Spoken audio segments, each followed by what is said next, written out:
السلام عليكم ورحمة الله وبركاته. مباراة الأهلي وفاركو، أول حاجة حابب أقولها بس يعني عيب قوي اللي بيعمله تيم الماركتينج أو التسويق في نادي فاركو. الحركة اللي هم عاملينها، جايبين بوست قبل الماتش حاطين فيه نسر عنده انتفاخ، وبيسوقوا لمنتج من منتجاتهم على حساب يعني لوجو أو اسم النادي الأهلي. فده أسلوب رخيص جدا للتسويق. نخش بقى في الماتش. الاهلي لعب الشوط الاول، يعني في الماتش فاركو افضل من الشوط الاول. الماتش اللي فات ماتش مودرن كان نازل ضاغط ونازل يعني حاسس، يعني تحس ان هو عايز ينزل يخلص الماتش. الدقيقة 9 في عرضية من محمد هاني لمحمد شريف يحطها فوق الجون. الدقيقة 10 جون محمد شريف من عرضية محمد هاني، حطها بدماغه في الزاوية الضيقة.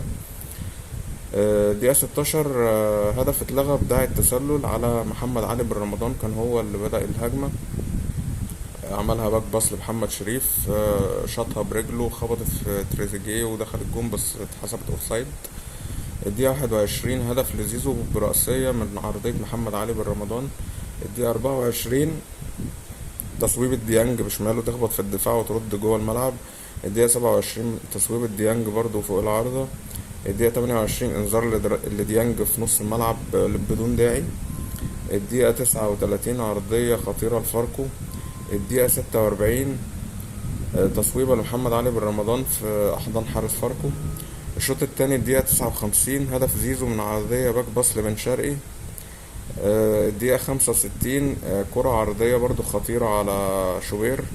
الدقيقة 67 نزول كوكا مكان ديانج وجراديشار مكان محمد شريف. الدقيقة 69 هدف فاركو الأول.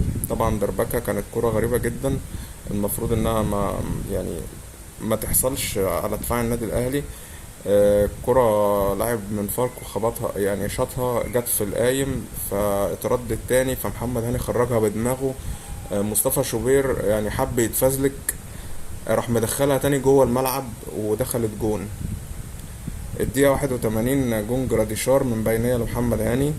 الدقيقة 83 خروج تريزيجيه ونزول طاهر. الدقيقة 90 محمد هاني اتطرد يعني وهو خارج من الملعب، يعني كان طرد غريب جدا. الدقيقة 92 نزول أحمد رضا مكان زيزو.